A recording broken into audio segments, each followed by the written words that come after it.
and glad to see everyone here that's here. And it's a busy time for the department and for all of us. So let's get down to it, I guess. Is there any members? Are there any members of the public who would like to speak?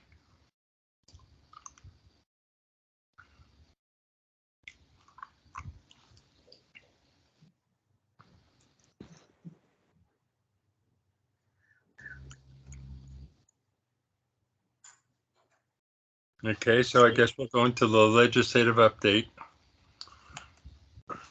From the state perspective, there are really only two items. There may be some other bills kicking around, but the number one issue at the Capitol for us is the budget.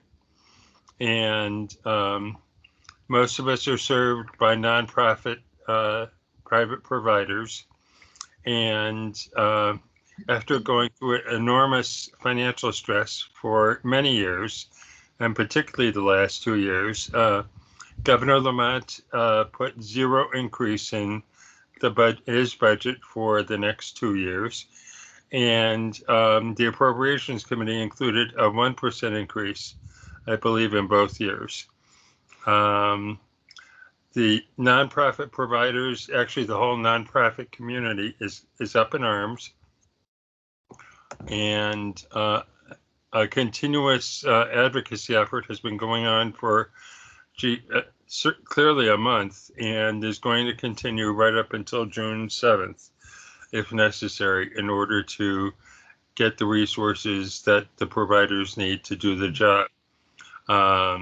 Early on in this session, I had reported that Kathy Austin and Tony Walker, who are the co-chairs of appropriations, had supported a request from the Nonprofit Alliance to increase our rates, the nonprofit provider rates, by 9% in year one, 2024, and 7% in year two.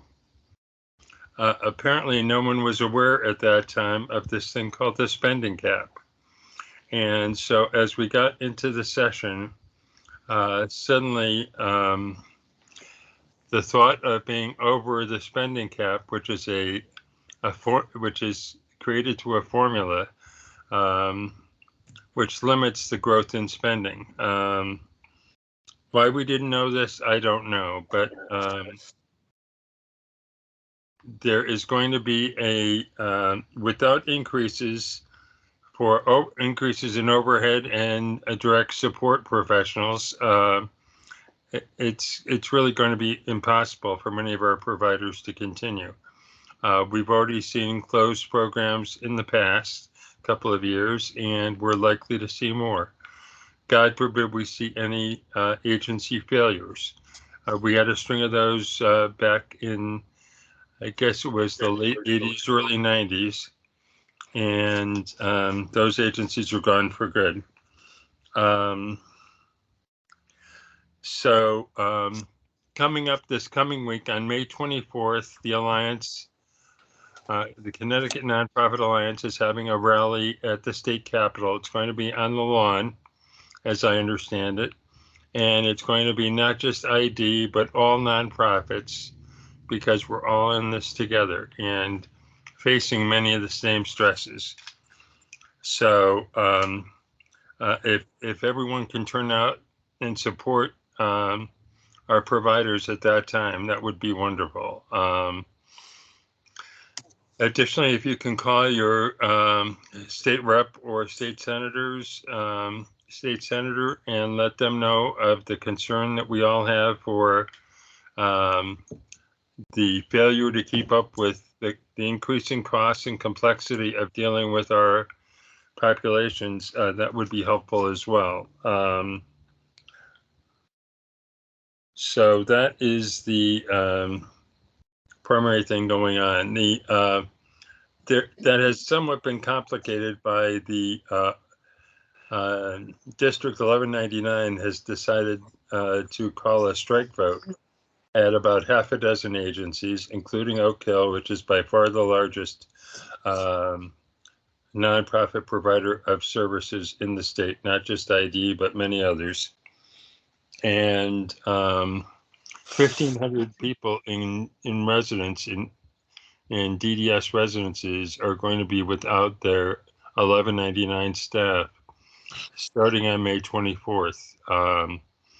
This tends to be the time of year when the union does call for these actions, and we'll have to see whether it works this time. It has worked to increase direct support professional wages in each of the last 2 bienniums.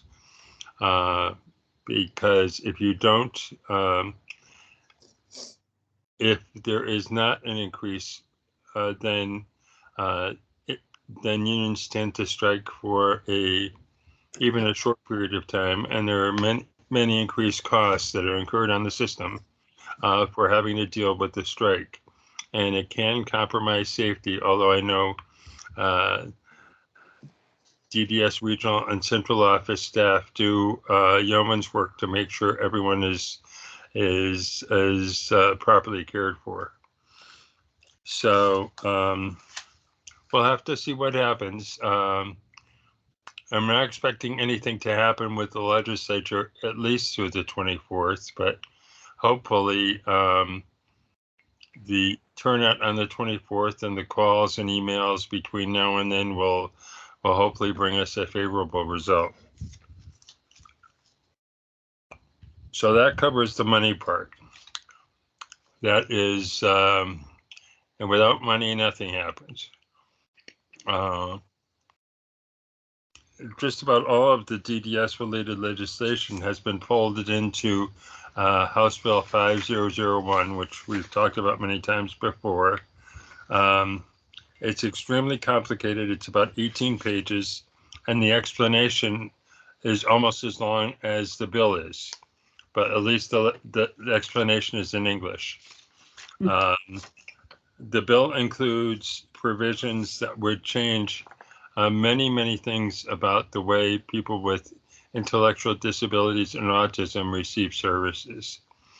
There is a call in there to review the level of need system. DDS does have money in the ARPA funds to look at that. And the bill mandates that they do that. It looks at employment programs, including employment incentives. It requires increased reporting beyond what we've gotten from the department in the past 6 years about the waiting list, and it requires DDS and DSS together, of course, with OPM and the legislature and the governor, to reduce the waiting list. It's looking at I believe, just the emergency portion of the waiting list, which in the bill is 685 people. That number changes every day, or almost every day. So reporting to the committees of cognizance will be required, and there is funding in there for additional group homes if it's deemed that those are necessary. And it also includes a transition academy. The transition academy is a new something we haven't had in Connecticut, at least at the state level. It's kind of like what some of our kids go through when they're in the post-grad programs in high school. Only this would be a residential setting, some employment setting, some training for parents and guardians as to how DDS programs work, how you should interface with your private provider, and things like that. And the transition program would be held at up to 3 locations around the state. I guess that's 1 in each region. And would be 3 to 6 month period of time. A lot of the other details are a little sketchy, but this would help prepare individuals, particularly those who have never been away from home, to live in a setting before they move into a residential, a long-term residential support, regardless of whatever that is. So this would help them adjust to that. And it'd be interesting to see how that comes together, as it's been explained to us by the commissioner. If an individual is identified for a residential support and is over age 22, they would go through the transitional academy, and the transitional academy would be work with the private provider where the individual is eventually going to live. And so a bond starts to form, and it's not just, well, here you are, you have a couple of nights orientation and there you go. So I think it could be something very positive. Is 3 to 6 months enough? Who knows? But it's not intended to be long-term. And so I think 3 to 6 months is a good guide. So there have been many refinements in the last round of the bill. As of a week ago, I would say it's very, very likely to get passed. Will it change between now and the time it passes? Probably. Nothing is final until it's signed by the governor. So it has to go through both chambers of the legislature and have the governor's signature before it's final.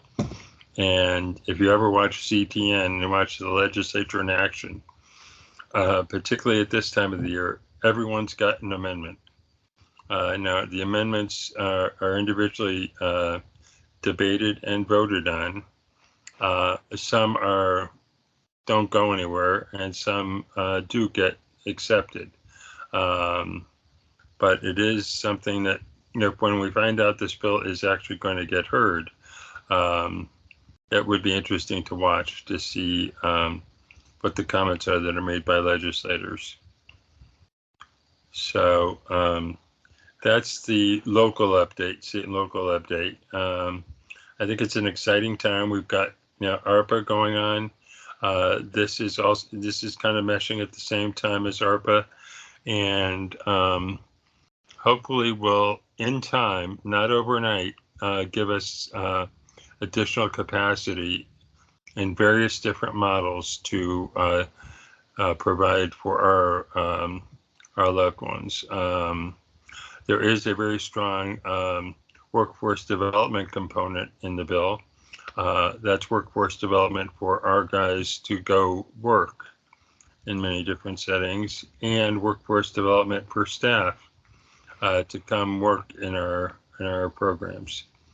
So hopefully at some point the staffing crisis will end, or at least be much better. Because if we don't have the resources, if we don't have the people, we really can't expand any programs or even restructure some of our programs, because we need additional people in order to do that. Some of that is a personal philosophy. If you move 3 people out of a CLA or CRS situation and you move them to 3 different locations, depending on what else is going on in those 3 locations, it could be that the staff that was caring for those 3 people now can't care for all 3 of them because they're in 3 different places. So we'll have to see how that plays out. So, but I guess I have some concern about dilution of staff when you move to more scattered environments.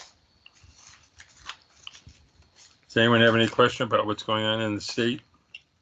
I have a question about the transitional program. Has that been tried in other areas? There are programs. There is a program, at least one program in Connecticut that has a transition program, and it's for people with, it's more of a private pay program at Chapel Haven, and it's up to a 2-year program. It's called SAIL, and it's Occasionally there's a person there who's funded by the state, but it's primarily a private pay program. And they do wonders with people, from bus transportation to cooking to shopping, doing laundry, everything you need to do when you're in your own place. So I know several people who've been in those programs, and some people at the end of the year or 2 years, they don't make it. It's determined that they need a higher level of support. So they're referred out to other service providers. So, but I know when my son was in that postgrad program, he had cooking classes. I remember they had a cookbook that they put together. He did all kinds of things that we never thought he could do. And they had some family activities where we came in and got to see him in action. And it was very helpful. So we don't have it now. It's not going to start immediately. We have to identify locations and identify staff to do it. At this point, it's prescribed as a program that would be run by DDS employees and not by private providers. So that would be a difference then when it was finished. It wouldn't be possibly the same experience. Well, the idea is that you go there to learn, like you go to college to learn. And when you go to college, you learn how to do laundry. If you didn't do it at home, you know what a laundromat is. You get to do some of your own shopping and things. And so this is kind of like that, only so you wouldn't stay there forever. It's relatively short term to learn, and then you move on to your long-term residential support. Okay, thank you.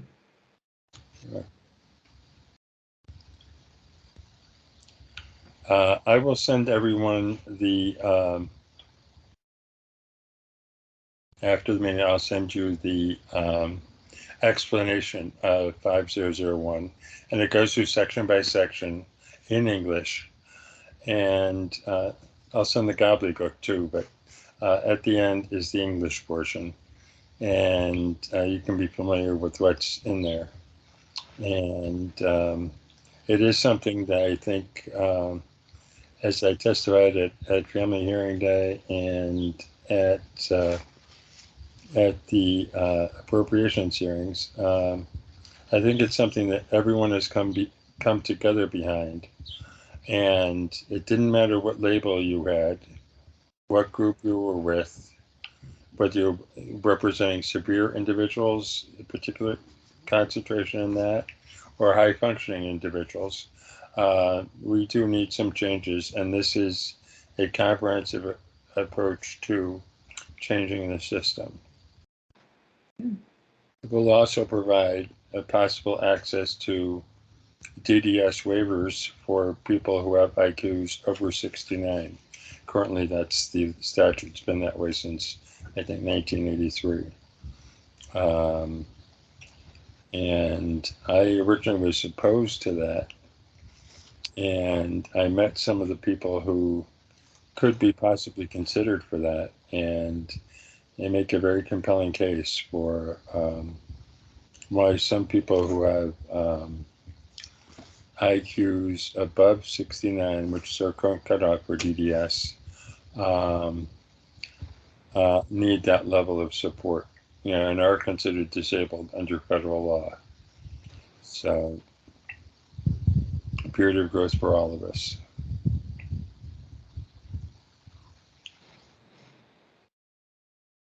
So that's the picture. There's other national things going on, but right now in Washington, all they really care about is the debt ceiling. So we won't go into that. There are several groups that are working on, and there's a proposed bill by the senator from New Hampshire, Senator Hassan, to consider professionalizing the direct service professionals. I've joined a group called the National Association of DSPs. Families can join for $10 a year, and they are working with Senator Hassan and other advocacy groups, looking at returning at least the private sector. I mean, the public sector has always been career-oriented, but returning the private sector to a career-oriented focus instead of we need to hire somebody because we need somebody there. NADSP has certification programs, and our neighbor New York is actually experimenting with certification programs as part of their ARPA program. So we'll be watching that. That would be good. Could you send more information about that? How to join that? The NADSP, yeah.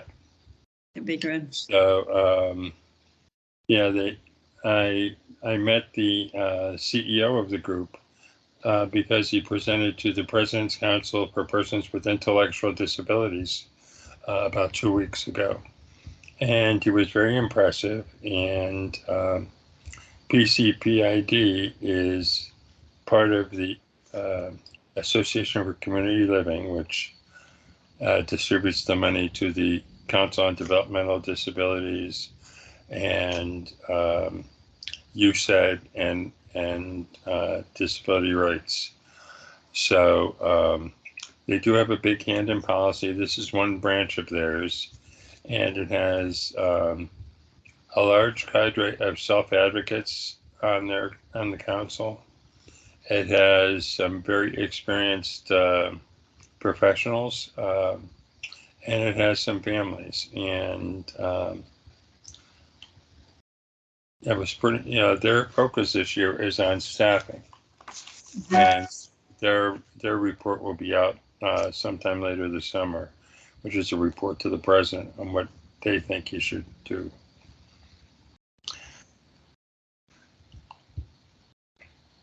So I'll send both of those out after the meeting, and thank you for your attention. Thank you. So it's time for the regional director's update. Good evening, everyone. This is Stacy Silva Gordon, the North Region Regional Director. I just wanted to just remind everyone how we have the 4th Tuesday forums. The next one is on individual and family supports and respite. And they're scheduled out through the rest of the year. So please make sure that if you're able to sign on.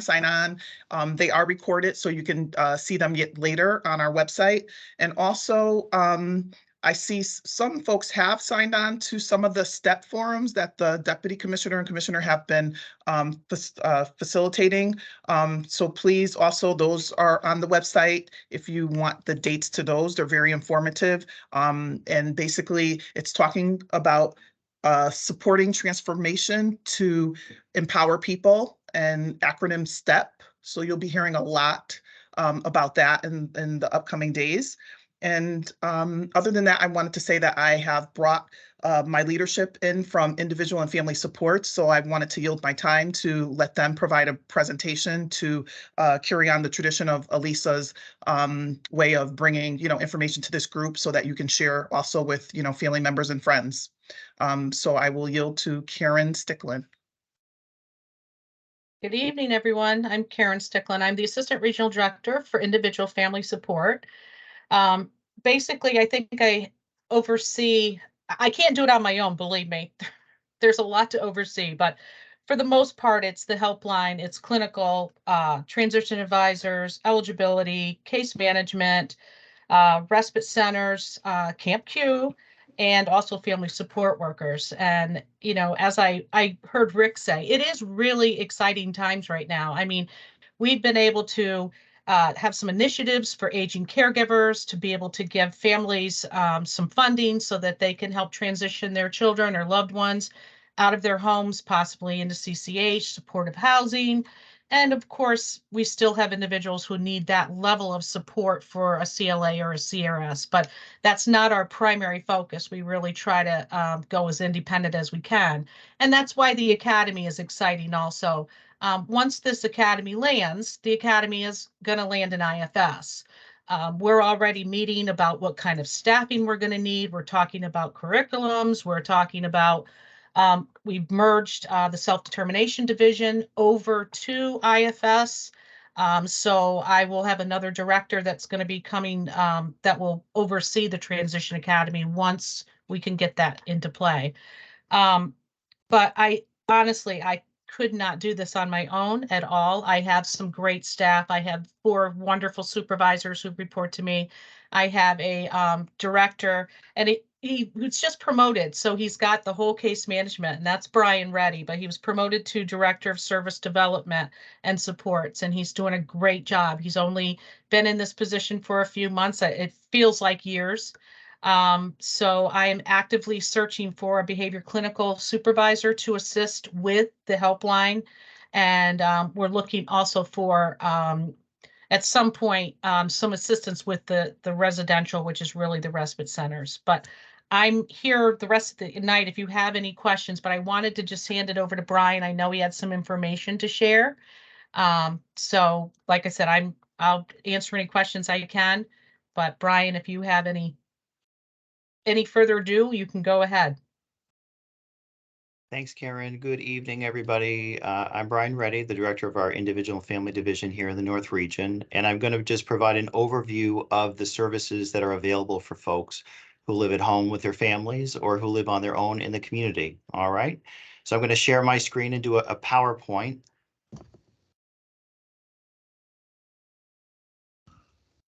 And the PowerPoint was put together with all members of the IFS team. And it is more detailed because I put it together in mind with case management. We have a lot of new case management staff within the region. So I've been going to different staff meetings and groups to present the information so that there's a lot of learning going on with our new staff. So, all right. So our Individual and Family Services Division, also known as IFS, because we like our acronyms here at DDS. As you know, DDS is comprised of 3 regions, statewide, the North, South, and the West. And each region has their own individual and family resource team. And again, these resources are available to individuals who live at home with their families or who live on their own in the community. And there are a couple ways to request the resources, which is through the helpline case manager. I'm going to just move this down here. Or if they're already assigned a case manager in the region, the resources can be assigned as well. Okay.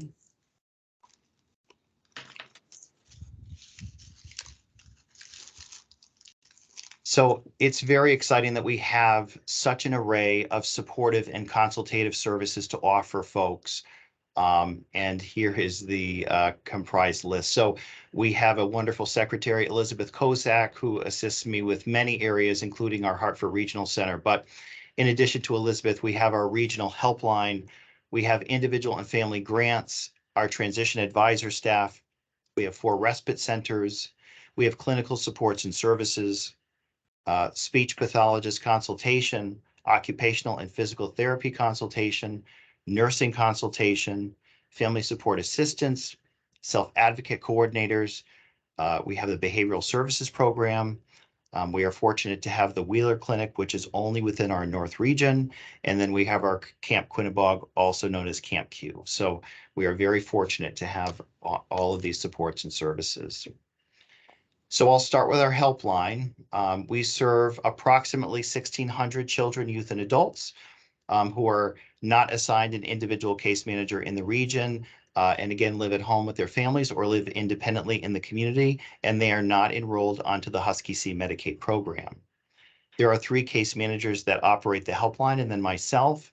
And the case managers work with families to make referrals to community resources, internal resources, helping families apply for Social Security, Medicaid, submitting, accessing resource forms for internal supports for things like speech, OT, PT, our Wheeler Clinic program. They conduct guardianship reviews. We're also involved with protective service plans when there's allegations of abuse and neglect. So they offer quite a variety of supports and services. We also have our family support grants. We have our grant coordinator, Jean Stack, out of our central office. And grants are available for one-time expenses that folks can use, and it's based on resources that can't be covered by other sources such as insurance. There is a committee, a statewide committee that consists of case manager that reviews the grants. And some of the examples that can be used would be for a stay at camp, medical expenses that may not be covered through insurance, adaptive equipment, and other disability-related expenses.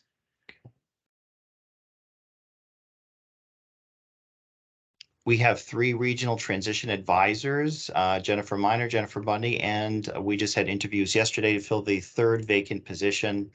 Our transition advisors work with families, individuals, and school districts to help families through the transition process starting around the age of 18.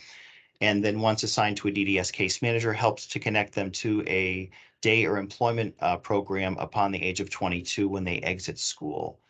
They work very closely with our helpline staff as well as our regional staff.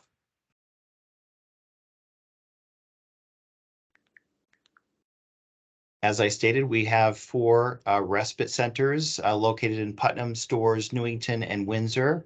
Windsor is unique, providing round-the-clock nursing, supporting folks with more complex medical needs. Respite stays are pre-planned and occur Thursday through Monday. Staff are med certified. We do our best to do peer grouping so that people are matched based on interest and age.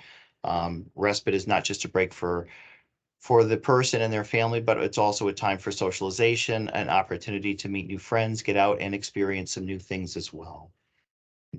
We have a new center in Meriden in our South region, and that offers a 7-day stay with 24-hour nursing coverage and staff, and that is available to folks across the region.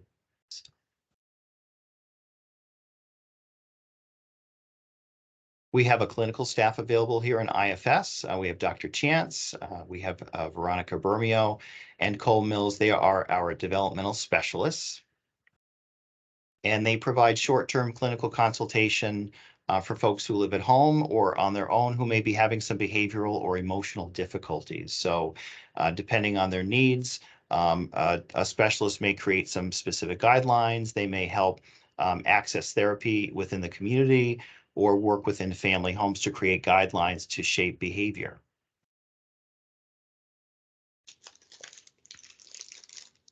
We have a speech pathologist, Tony M. Picozzo. She does a lot of work with folks to assess communication needs, helping folks to get devices through Medicaid, in addition through one-time grants. She also accesses a variety of assistive technology through the NEAT Marketplace in Hartford, where she's able to borrow devices and try them out with folks who live, again, at home or on their own in the community. She also works with a lot of folks relating to dietary guidelines. There may be a concern, for example, at a day program with swallowing or coughing during eating. So she'll be assigned to go and assess and work with the family and the physician to identify an appropriate consistency that will be used for training within the day program. We also have occupational therapy and physical therapy consultations. These support services are not meant for ongoing support. If ongoing support is needed, then they would be assisting the individual or their family to access somebody within their community that could provide ongoing routine support. But our OT staff can assist with assessing activities of daily living, such as self-care, help with work and employment, leisure, and making recommendations to maximize somebody's independence. And then we have Erin Keneally, PT, who assesses mobility, movement, coordination, equipment to improve overall function, range of motion, and independence. So we're very fortunate for those staff. We also have nursing within the region. We have our nurse supervisor, Karen Allen, and we have 3 clinical nurse consultants. We have somebody based out of our Willimantic office, Molly, and then we have 2 nurses here in our Newington office, and I say here because I am in our Newington office tonight. But they may be requested to assist with somebody leaving the hospital. There may be some discharge planning that needs to happen, so they'll work with the hospital and the family to ensure a safe plan to return home. Somebody who may be exiting a nursing home, and they'll be a part of that discharge planning. There may be support, for example, with somebody who may have diabetes as a new condition, so they'll go over and provide some training and support to those families so that they can feel comfortable with any new treatment plan or program that's in place. They assess fall risks, they conduct self-medication assessments. They are a wealth of knowledge, and we really appreciate all the support that they offer to us. And again, they do not provide any direct nursing supports. They're merely consultative. We have our family support staff. We have staff in each offices, Newington, Willimantic. We don't currently have staff in Putnam. We are working to rehire. And our East Hartford office, and that program is overseen by Nancy Parsley. And our family support staff help out in so many areas that may include teaching social skills, activities of daily living, help getting somebody to medical appointments, helping to connect people to the community. They may be providing help and support for the health of a caregiver whose health may be declining or changing, giving them some extra support, perhaps providing some extra support while a caregiver is in the hospital. So we're very fortunate for those staff. We also are able to access our North Region self-advocate coordinators, Varian, Yana, and Kevin, and they can assist in many ways, such as being an IP buddy, supporting somebody during their IP meeting, discussing any day or employment residential services. They run self-advocacy groups, and they provide information to folks throughout the region. And they did provide me with all our regional self-advocacy groups that we have: the Rock and Roll Express group, the Mark of Manchester, the Arc of Eastern Connecticut, and then there's a Teams group that's forming out of our East Hartford office.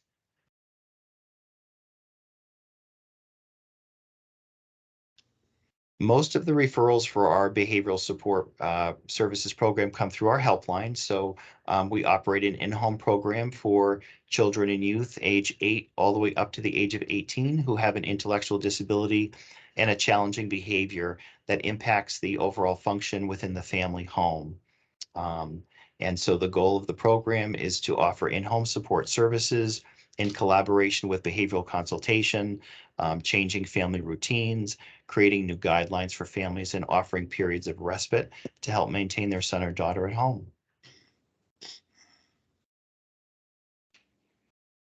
The Wheeler Clinic is a unique program to the North Region only.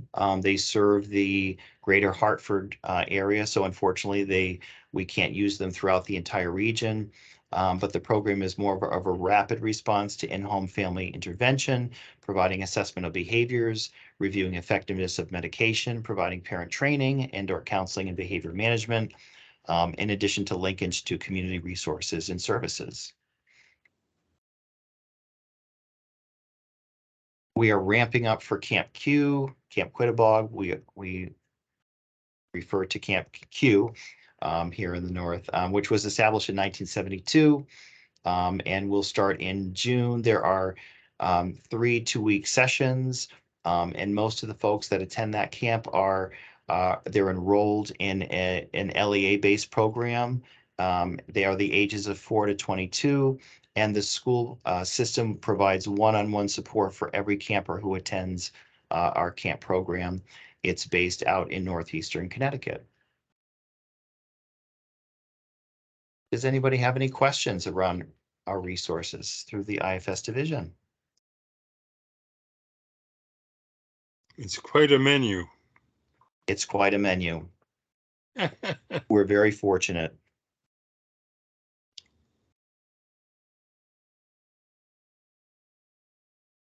Thank you, Brian, for that Thank you very presentation.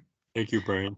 The last thing I wanted to share with everyone, and I don't know how this slipped my mind, but starting this Friday, we have a director of quality assurance that will be working in our region, and that person is going to be assisting to, oversee to ensure that all, providers and everyone is receiving quality services, and they will be instrumental in, assisting in different areas in reference to quality. So stay tuned. I will definitely bring our quality director to our next meeting for you all to meet. Okay. And that's all. Thank you.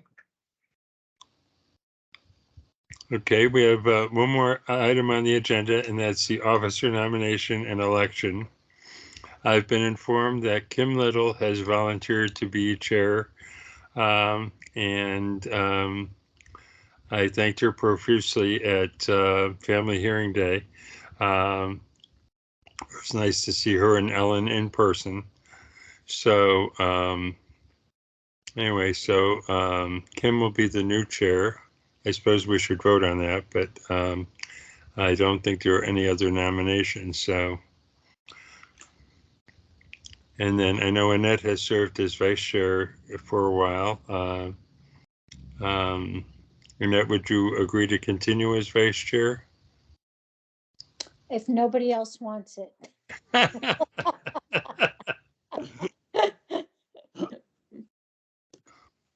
Does anybody else want to take a turn?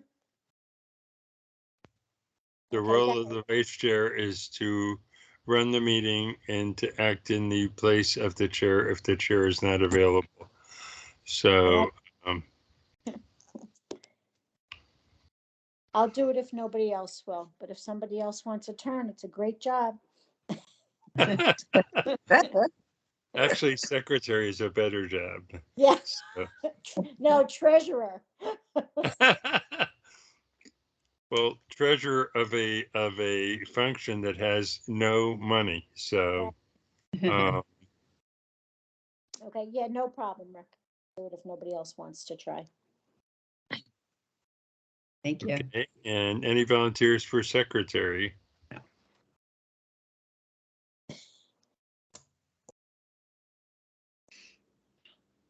I'll keep it if nobody else wants it.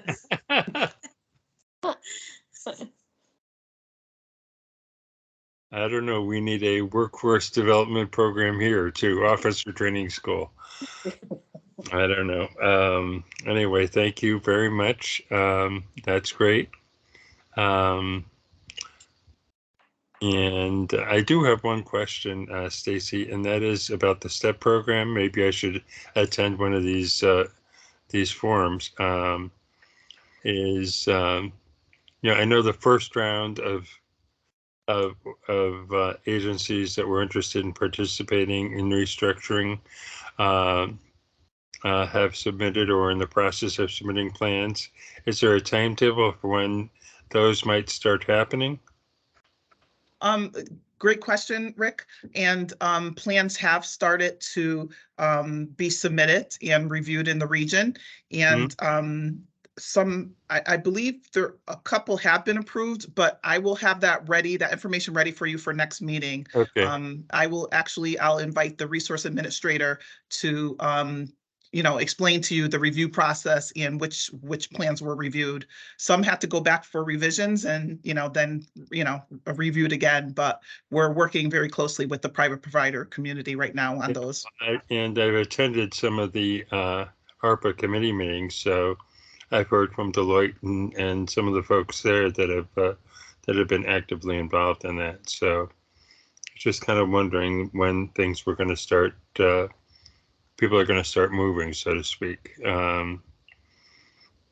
Anyway, I don't have anything else. I'm no longer chair, but I will still be here. So, feel free to reach out to me at any time with questions. I will try to keep you informed here in the last, I guess it's 3 weeks or so of the session.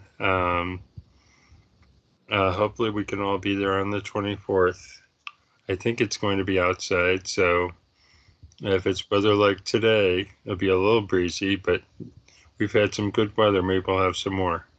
If I can Rick, just thank interrupt, you I just for- have a reminder that you keep saying about the next meeting. We don't typically meet in June, July, August. So I don't know if we Right. want to do a June meeting or I'd say wait till refer that to September? the chair. Refer that to Kim. I don't know. It may be a good idea if, assuming we have a budget, is to meet in June and kind of see where that's at. Or if there's some kind of major disruption. I'd say, then, and then, we could take the next few months off after that, but I'll leave that up to Kim.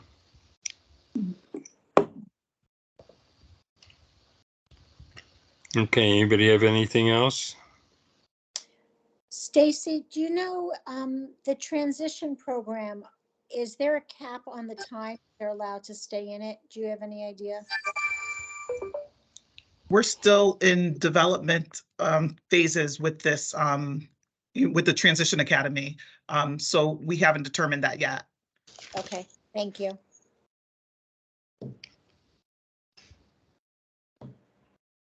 I mean, the only thing I've heard is that representations have had to be made that this isn't a permanent thing. So someone doesn't go to the Transition Academy and stay there for 5 years. So,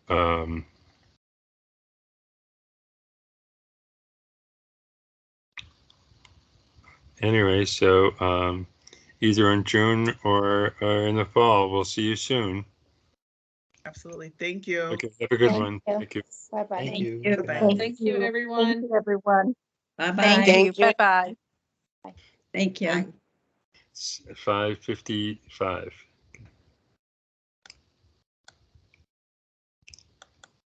Get out.